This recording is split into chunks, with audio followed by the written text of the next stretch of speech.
नमस्कार। एनटिभी कोहलपुर समाचारमा स्वागत छ। म दुर्गा भट्ट र साङ्केतिकरणमा हुनुहुन्छ दोभाषे दिपा थापा। पेट्रोलियम पदार्थको परनिर्भरतालाई कम गर्न स्वाभाविक रूपमा विद्युतीय सामग्रीको प्रयोग अनिवार्य मानिन्छ। भारतमा विद्युत बेच्न सुरु गरेको विद्युत प्राधिकरणले देशभित्र विद्युत विस्तारलाई पनि तीव्रता दिएको छ। 753 पालिका मध्ये 35 पालिकामा पूर्ण रूपमा विद्युत विस्तारको काम भने बाँकी रहेको छ। आजको समाचारमा विद्युत विस्तारमा प्राधिकरणको प्रगतिको प्रसङ्ग, सुदूरपश्चिममा गौरा पर्व सुरु भएको खबर अनि जुम्लाको स्याउको माग बढे पनि बजारीकरणमा पर्याप्त जानकारी नहुँदा बेहोर्नु परेको झन्झटको विषय पनि। तर सुरुमा प्रमुख समाचार। 753वटा पालिका मध्ये 476 पालिकामा पूर्ण विद्युतीकरण, सबैभन्दा बढी मध्य प्रदेशमा र सबैभन्दा कम कर्णाली प्रदेशमा। सुदूरपश्चिमको मौलिक पर्व गौरा आजदेखि विधिवत रूपमा सुरु। पहिलो दिन आज घर घरमा बिरुडा राखी मनाइँदै। देशभरका सहर बजारमा जुम्लाको स्याउको माग बढ्दै, बजारीकरणको ज्ञान नहुँदा किसानलाई आम्दानी भन्दा झन्झट बढी। रुस युक्रेन युद्धले आणविक केन्द्रमा आक्रमणपछि विकिरणको चुहावट हुन सक्ने जोखिम, संयुक्त राष्ट्र सङ्घको आणविक ऊर्जा केन्द्रको अनुगमन गर्ने। र अन्डर 17 वर्ष मुनिको साफ पुरुष च्याम्पियनसिप, पुरुष फुटबल र एसियन कप छनौटका लागि नेपाली टोलीको घोषणा। अन्डर 17 साफको टोली भोलि प्रस्थान गर्ने। समाचार अब विस्तारमा। नेपालका 753वटा पालिका मध्ये 476 पालिकामा पूर्ण विद्युतीकरण भएको छ। 242वटा पालिकामा आंशिक रूपमा विद्युतीकरण भएको छ। 35वटा पालिकामा नेपाल विद्युत प्राधिकरणले बिजुली पुर्याउन सकेको छैन। प्राधिकरणले देशभरिका पालिकाका गाउँपालिका र नगरपालिका वडासम्मको विस्तृत अध्ययन गरी तयार पारेको विद्युतीकरण तथ्याङ्क अनुसार कुल जनसङ्ख्याको 92.51% बिजुलीको पहुँच पुगेको छ। बिजुलीको पहुँच पुगेका मध्ये 92.37% राष्ट्रिय ग्रिडबाट र 0.14% ग्रिडभन्दा बाहिरबाट बिजुली पाएका छन्। सबैभन्दा बढी मध्य प्रदेशमा 99.95% र सबैभन्दा कम कर्णाली प्रदेशमा 56.79% विद्युतीकरण भएको छ। प्रदेश नम्बर 1 मा 91.23, बागमतीमा 97.47, गण्डकीमा 97.76, लुम्बिनीमा 96.73 र सुदूरपश्चिम प्रदेशमा 78.85% विद्युतीकरण भएको छ। 77 जिल्ला मध्ये 42 जिल्लामा पूर्ण विद्युतीकरण भएको छ। डोल्पा, मुगु र हुम्लामा अझैसम्म राष्ट्रिय ग्रिड पुग्न सकेको छैन। अर्थमन्त्री जनार्दन शर्माले बीमाको पहुँच पुर्याउन बीमा समितिलाई निर्देशन दिनुभएको छ। बीमा समितिको कर्णाली प्रादेशिक कार्यालयको आज सुर्खेतमा उद्घाटन गर्दै उहाँले कर्णालीका अधिकांश नागरिक बीमाको पहुँच बाहिर रहेकाले सेवा विस्तार गर्न निर्देशन दिनुभएको हो। उहाँले बीमा कम्पनीले समयमा भुक्तानी नदिने, बीमितले दाबी अनुसारको भुक्तानी नपाउने गुनासो सुनिने गरेको भन्दै थप विश्वसनीय वातावरणका साथ सेवा विस्तारमा ध्यान दिन आग्रह गर्नुभयो। आज सुर्खेतमा बीमा समितिको कर्णाली प्रदेश कार्यालय उद्घाटन गर्दै उहाँले कर्णालीका सबै पालिकामा अनिवार्य पुग्ने गरी कार्यक्रम बनाउन निर्देशन दिनुभएको छ।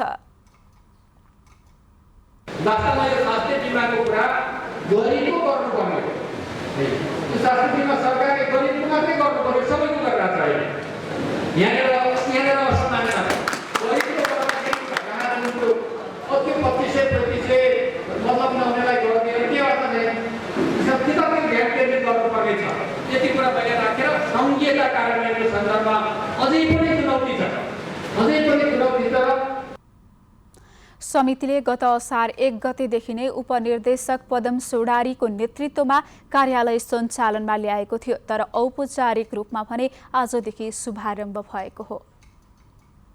नारायणगढ बुटवल सडक विस्तारको ठेक्का लिएको निर्माण कम्पनीको 1 वर्ष म्याद थप गर्ने तयारी गरेको छ। बुटवल नारायणगढ सडक विस्तारको काम 90.66% सक्नुपर्ने समयमा विस्तारको जिम्मा लिएको China State Construction Engineering Corporate लिमिटेडले 18.44% मात्र काम सकेको छ। कम्पनीले काम गर्न ढिलाइ गरेको भन्दै आलोचना भइरहेको बेला 1 वर्ष म्याद थप गर्ने तयारी गरेको हो। कम्पनीले निर्माण व्यवसायीबाट निर्माण आरम्भमा ढिलाइ गर्नु, रुख कटान गर्नुपर्ने संख्या बढ्नु र कटान आदेश ढिलो गरी प्राप्त हुनु, कोभिडको महामारीले काम गर्न समस्या हुनु, विद्युत लाइन सार्न समस्या हुनु आदि कारण देखाएर काम ढिलो हुनुको कारण पेश गरेको छ। यसैबीच सिद्धार्थ राजमार्गको तानसेन बुटवल सडक खण्ड भासिएर आवागमन बन्द भएको छ। आज दिउँसो सवारी सञ्चालन नै गर्न नमिल्ने गरी सडक भासिएको छ। सडक डिभिजन पाल्पाका अनुसार 60 मिटर सडक भासिएको हो। सडक डिभिजन कार्यालय पाल्पाका सूचना अधिकारी महेश्वर लम्सालका अनुसार कमजोर माटोमा निरन्तरको वर्षाका कारण पुरै सडक भासिएको हो। सडक पूर्ण रूपमा भासिएपछि सडक डिभिजन पाल्पाले रातभर काम गरेर नयाँ मार्ग बनाउने जनाएको छ। आज रातभर पानी नपरेमा 3वटा मेसिन मार्फत भित्ता खनेर भोलिबाट सडक खुलाउने प्रयास हुनेछ। सुदूरपश्चिमको मौलिक पर्व गौरा आजदेखि विधिवत रूपमा सुरु भएको छ। भाद्र शुक्ल पक्ष पञ्चमीदेखि सुरु हुने यो पर्व आज पहिलो दिन घर घरमा बिरुडा राखी मनाइँदैछ।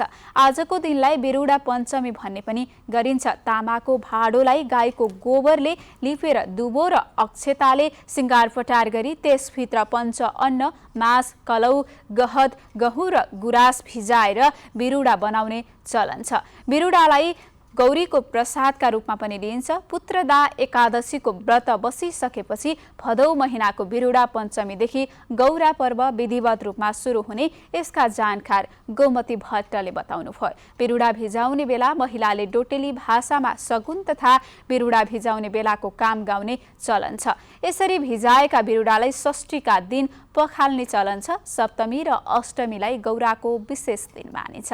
काठमाडौँ तथा विदेशमा रहेका सुदूरपश्चिमेलीले पनि गौरा पर्व धुमधामका साथ मनाउने गर्दछन्।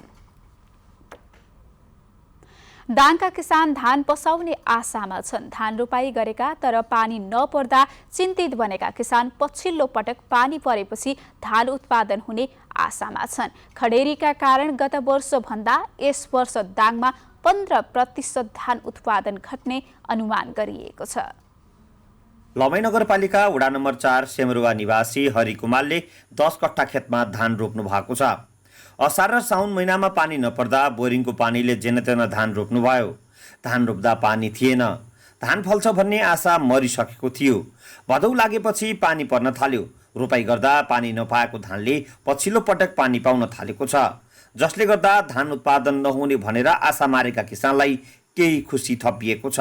एकदम पानीको खाँचो पर्दा पानी नहुने, 2-3 पटक धार सार गोर्यो, खै अब गोरेर पनि त्यस्तै। अहिलेभरि यही भदौ लागेबाट जे भए पनि यही बर्खाले केही आश देखाएको छ। लामो खडेरीका कारण पीडित किसानलाई अहिलेको पानीले सहज बनाएको हो। आकाशी पानीको भरमा खेती गर्ने किसानले त धान रोप्न समेत पाएनन्। धानको बिउ खेतमै सुक्यो। जमिन बाँझो नै रह्यो। सिँचाइ पुगेको तर खोलामा पानी नहुँदा सिँचाइको अभाव समेत रह्यो। राप्ती नदीको पानीबाट सिँचाइ पुगेको ठाउँमा किसानले खेती गरे, तर बाँकी खोलाको पानीले सिँचाइ गर्ने किसानलाई पानीले सतायो। माया मारिसकेका थियौँ। अब यसपालि भात खान पाइन्न भन्ने जस्तो थियो। कतिपय कपिल वस्तुतिरको कथाहरू देखेर हामी पनि त्यस्तै हुने हो कि भनेर धेरै मन दुखिया थियो। तर यस्तै पानी परिरह्यो भने यो महिनाभरि पानी पऱ्यो भने धान हुन्छ कि भन्ने आशा छ। यस वर्ष पानी र मलको अभावमा किसानले गरेको धान खेती सप्रिएन, जसले गर्दा यसपटक 15% धान उत्पादन घट्ने प्रक्षेपण गरिएको कृषि ज्ञान केन्द्र दाङले जनाएको छ। गत वर्ष बेमौसमी वर्षाले भित्राउन तयार पारिएको धानलाई असर गरेको थियो, तर अहिले परेको पानीले पसाउन ठिक्क परेको धानलाई सहयोग पुग्ने देखिएको छ। दशरथ घिमिरे, नेपाल टेलिभिजन, लुम्बिनी प्रदेश, दाङ। समाचारको क्रम जारी नै छ। अहिलेलाई एकैछिनको विश्राम।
विश्रामपछि समाचारमा पुनः स्वागत छ। अब बाँकी समाचार। नेपालमा सबैभन्दा धेरै स्याउ उत्पादन गर्ने जिल्ला हो जुम्ला। प्राङ्गारिक जुम्लाको स्याउ देशभरका सहर बजारमा पुगेको छ। विदेशी स्याउको तुलनामा स्वादिलो र रसिलो भएकाले देशभर जुम्ली स्याउको माग बढेको भए पनि बजारीकरणको ज्ञान नहुँदा जुम्लाका किसानले आम्दानी भन्दा झन्झट बढी बेहोर्नु परेको छ। जिल्लाभरि उपयुक्त भूगोल भएको जुम्लामा हालसम्म जम्मा 3000 हेक्टर क्षेत्रफलबाट मात्रै स्याउ उत्पादन भएको पाइन्छ। वार्षिक सरदर उत्पादन 9000 मेट्रिक टन हुने गरेको कृषि विकास कार्यालय जुम्लाले जनाएको छ। यो वर्षको उत्पादनले जिल्लामा 50 करोड रुपैयाँको आम्दानी हुने कार्यालयको अनुमान छ। पछिल्लो समय उत्पादनमा वृद्धि भइरहेको भए पनि जुम्ली स्याउको बजारीकरण व्यवस्थित भएको छैन, जसका कारण किसानले सस्तो मूल्यमा स्याउ बिक्री गर्नुपर्ने बाध्यता रहेको छ। मूल्य नपाउनु कारण के भन्दाखेरि अब जस्तै अब कुनसँग लिएर हामीले स्याउ जस्तै स्याउ कलर दिएपछि लग्ने कि कसरी लग्ने त्यो नगरपालिकाले अब त्यहाँको ठाउँले भन्नु पर्यो। यति समयमा स्याउ हामीले लग्नुपर्छ नोटिस निकाल्नु पर्यो। पश्चिम नेपालका दुई ठूला सहर सुर्खेत र नेपालगञ्जमा जुम्लाको अधिकांश स्याउ पुग्ने गरेको छ। सीमित मात्रामा राजधानी लगायतका ठूला सहरहरूमा समेत जुम्लाको स्याउ पुग्ने गरेको छ। तर एकै समयमा धेरै स्याउ सुर्खेत नेपालगञ्जका मण्डीहरूमा पुग्नाले मूल्य घट्ने अवस्था आएको मण्डी सञ्चालकहरू बताउँछन्। किसानले त टिपेर पठाउनु भयो, हामीलाई घाट लाग्छ नि त हामी बेच्ने सब्जीलाई ल्याउने जो खरिद्ने व्यापारी हुन् उहाँलाई पनि घाट लाग्छ र हामीलाई पनि घाट लाग्छ। उत्पादन वृद्धिमा राज्य र किसानले लगानी वृद्धि गरेका भए पनि व्यवस्थित बजारीकरणका लागि ध्यान नदिएका कारण उचित मूल्य नपाएको किसानहरू बताउँछन्। शीत भण्डारणको व्यवस्था नभएकाले समेत स्याउले राम्रो मूल्य पाएको छैन। पहिलो कुरा चाहिँ यहाँको स्याउको गुणस्तर कायम गरेर इन्डिया चाइनाबाट आउने स्याउसँग प्रतिस्पर्धा गर्न सक्ने किसिमको गुणस्तर उत्पादन गर्न सक्यो भने हामीले वर्षभरिमा जहिले लिए पनि हामीले यो स्याउ परिपक्व भएको अवस्थामा हामीले बजारमा पुर्याउन सक्ने हो। अब अहिले काँचो स्याउ मुख्य यही कारणले हो। अब पछि स्याउ बिक्दैन भनेर काँचो स्याउमा जे जति पैसा आउँछ बेचिहाल्नु भन्ने हिसाबले किसानहरूले लिन्छन्। अब त्यसले हाम्रो यहाँको स्याउको पहिचान हराउँछ। पछिल्लो समय राम्रै आम्दानी गर्न थालेपछि स्याउमा किसानहरूले लगानी बढाएका त छन्, तर राज्यका निकायले बजारीकरण र भण्डारणका लागि व्यवस्था गर्न सके स्याउबाट जुम्ली किसान समृद्ध हुने सम्भावना प्रचुर देखिन्छ। रतन नेपाली, नेपाल टेलिभिजन, कर्णाली प्रदेश, जुम्ला। जुम्लामा उत्पादन भएको स्याउको बजारीकरणको व्यवस्था नहुँदा किसानहरूले दुःख पाइरहेका छन्। यसै सन्दर्भमा आज हामीले स्याउको बजार व्यवस्थापन गर्न के गर्नुपर्ला भनी जुम्लाका स्याउ किसानहरूलाई सोधेका छौं। हेरौं आजको आवाजमा।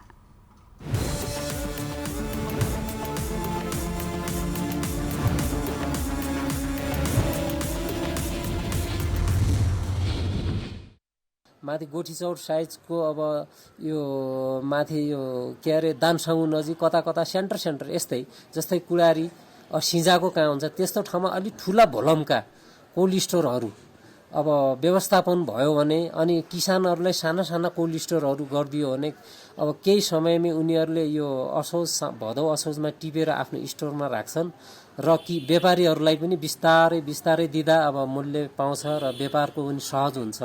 अब किसानको हकबाट हामीलाई त्यस्तो व्यवस्था भयो भने हामीले आफ्नो गोदाममा सङ्कलन गर्छौँ अनि व्यापारीहरूलाई समय मिलाएर अब हाम्रो त तिहारसम्म हुन्छ यो स्याउको सिजन, तिहारसम्म हामीले कसरी दिने?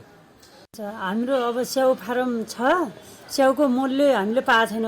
5 वर्ष अगाडि पनि यही 40-45 थियो, अहिले पनि 40-45 छ।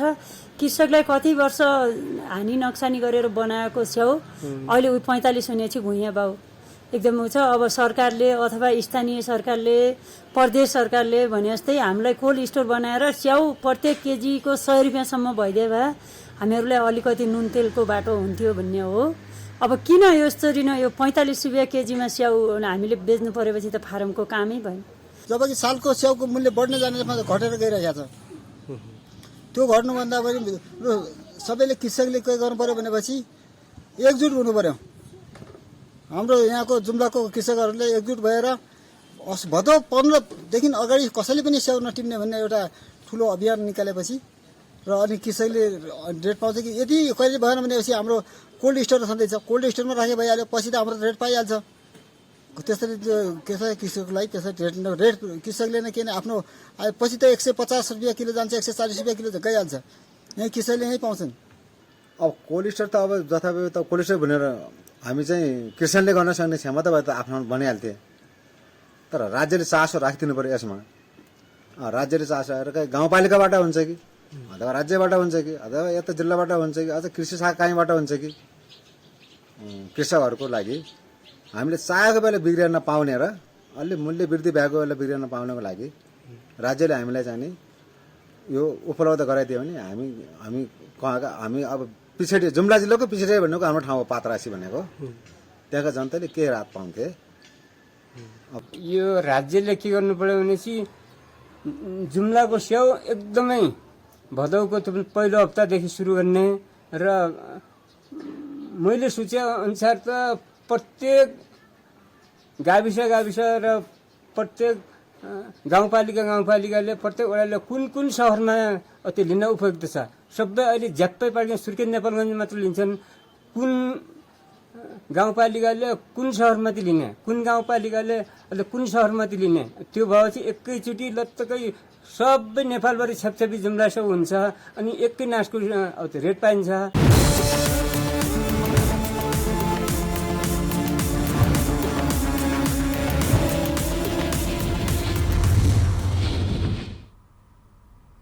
पछिल्लो 24 घण्टामा थप 269 जनामा कोरोना संक्रमण पुष्टि भएको छ भने 1 जनाको मृत्यु भएको छ।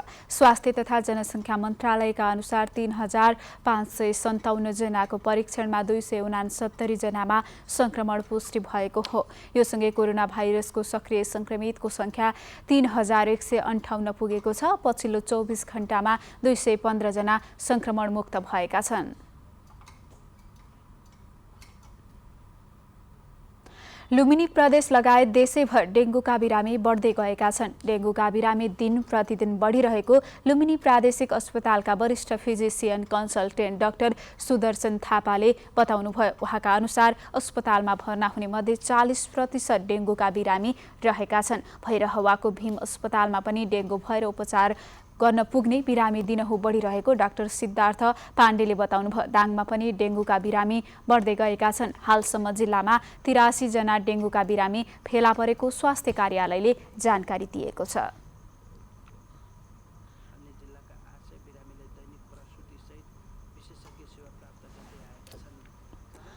तानसेन नगरपालिका र मेडिकल कलेजका बीच आमा तथा शिशु सुरक्षा कार्यक्रम सञ्चालनका लागि सम्झौता भएको छ। सम्झौता अनुसार लुम्बिनी मेडिकल कलेजले गर्भवती महिलालाई सुत्केरी सेवाका साथै मासिक स्वास्थ्य परीक्षण र शल्यक्रिया गर्न पर्ने अवस्थामा निशुल्क सेवा प्रदान गर्नेछ। नगरपालिकाका प्रमुख सन्तोषलाल श्रेष्ठका अनुसार अस्पतालमा सुत्केरी हुन आउँदा यातायात खर्च, गर्भवती जाँचको खर्च समेत सुत्केरीले पाउनेछन्। 2 वर्षदेखि आमा सुरक्षा कार्यक्रम सञ्चालन नहुँदा सुत्केरी महिलाले अस्पतालमा सुत्केरी खर्च बापत चर्को मूल्य तिर्न बाध्य भएका थिए।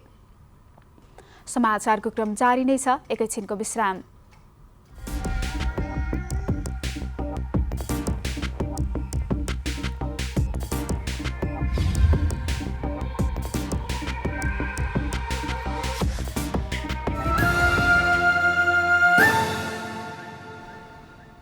केही नयाँ, केही फरक।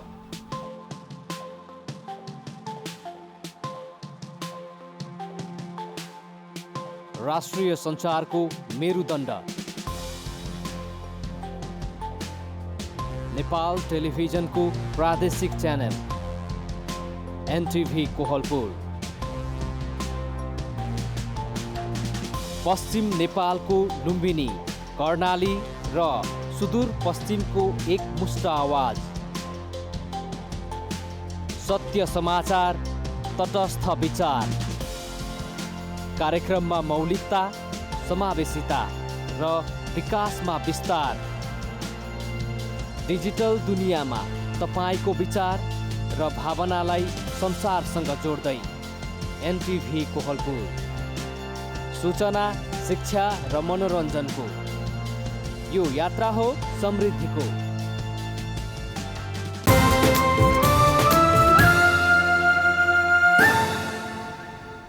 तपाईँ एनटिभी कोहलपुर हेर्दै हुनुहुन्छ। अब बाँकी समाचार।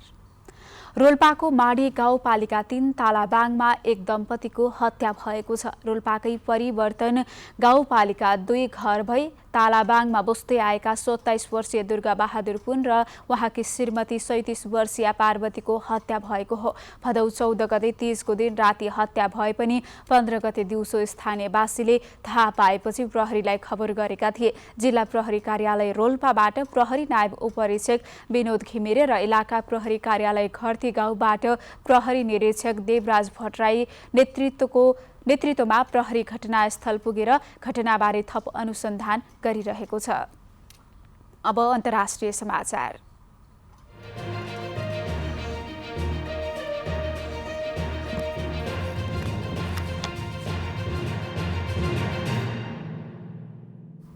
संयुक्त राष्ट्र संघका पर्यवेक्षकले युक्रेनको आणविक ऊर्जा केन्द्रको अनुगमन गर्ने भएका छन्। पर्यवेक्षक सहितको टोली युक्रेनको जापोरिझिया आणविक ऊर्जा केन्द्रतर्फ प्रस्थान गरेको छ। रुस र कियेभले युक्रेनको सबैभन्दा ठूलो आणविक केन्द्र वरपरको क्षेत्रमा आक्रमण गरेको आरोप एक अर्कालाई लगाउँदै आएका छन्। आक्रमणबाट हुन सक्ने क्षतिले विकिरणको व्यापक जुहावट हुने जोखिम बढेको छ। युक्रेनले जापोरिझिया प्लान्टलाई रुसले कब्जा जमाएको र चारैतिरबाट आक्रमण गरिरहेको आरोप लगाएको छ। तर रुसले त्यहाँ युक्रेनले नै अन्धाधुन्द आक्रमण गरेको आरोप लगाउँदै आएको छ। विश्वका नेताहरूले संयुक्त राष्ट्र संघको आणविक अनुगमनकारी निकायलाई यसको निरीक्षण गर्न अनुमति दिन माग गर्दै आएका छन्। अनुगमनका लागि यसअघि रुस सहमत भएको थियो। अब आर्थिक समाचार।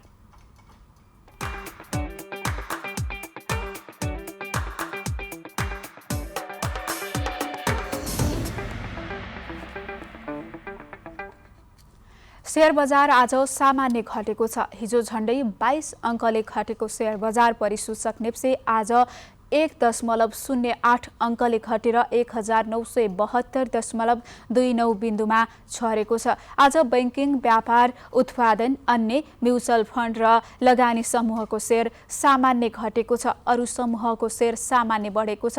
यस्तै 225 वटा कम्पनीको 39,55,000 किता शेयर 1 अर्ब 38 करोड 34 लाख रुपैयाँमा कारोबार भएको छ। समग्रमा बजार घटे पनि सबैभन्दा धेरै हिमालयन एभरेस्ट इन्सुरेन्सको शेयर 10% बढेको छ।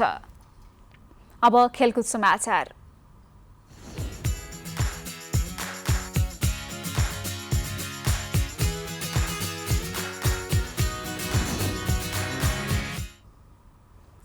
श्रीलङ्कामा आयोजना हुने साफ अन्डर 17 पुरुष च्याम्पियनसिप र भियतनाममा हुने एएफसी अन्डर 17 एसियन कप छनौट फुटबलका लागि नेपालको टिम घोषणा भएको छ।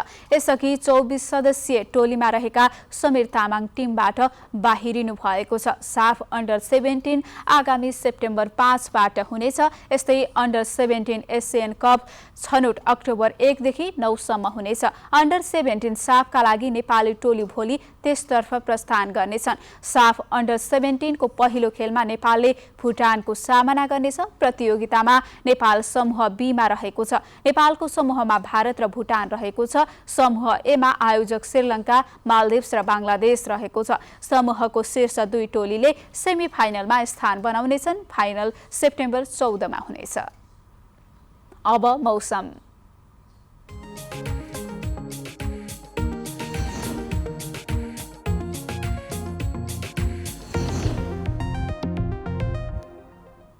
आज प्रदेश नम्बर 1 मध्य प्रदेश, बागमती, गण्डकी र लुम्बिनी प्रदेशका केही स्थानहरूमा मेघगर्जन, चट्याङ सहित हल्कादेखि मध्यम वर्षा भयो। आज राति पनि प्रदेश नम्बर 1 बागमती, गण्डकी र लुम्बिनी प्रदेशका थोरै स्थानहरूमा मेघगर्जन, चट्याङ सहित हल्कादेखि मध्यम वर्षाको सम्भावना रहेको छ। अब मौसम सम्बन्धी थप विवरण।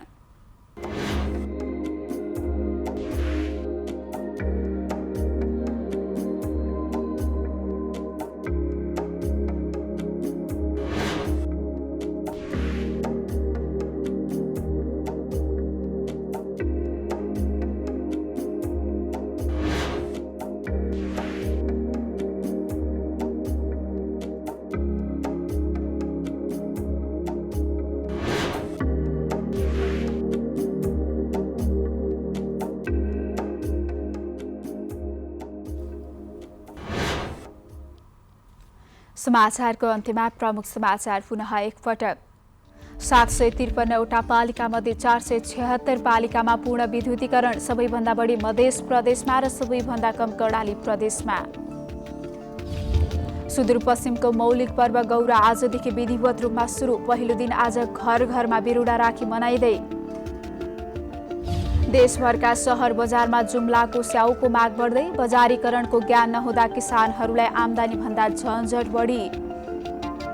रुस युक्रेन युद्धले आणविक केन्द्रमा आक्रमणपछि विकिरणको चुहावट हुन सक्ने जोखिम, संयुक्त राष्ट्रसङ्घले आणविक ऊर्जा केन्द्रको अनुगमन गर्ने। र 17 वर्ष मुनिको साफ पुरुष च्याम्पियनसिप फुटबल र एसियन कप छनौटका लागि नेपाली टोलीको घोषणा। अन्डर 17 साफको टोली भोलि प्रस्थान गर्ने। हवस् त अहिलेलाई समाचारको सिलसिला यति नै। बिदा दिनुहोस्। नमस्कार।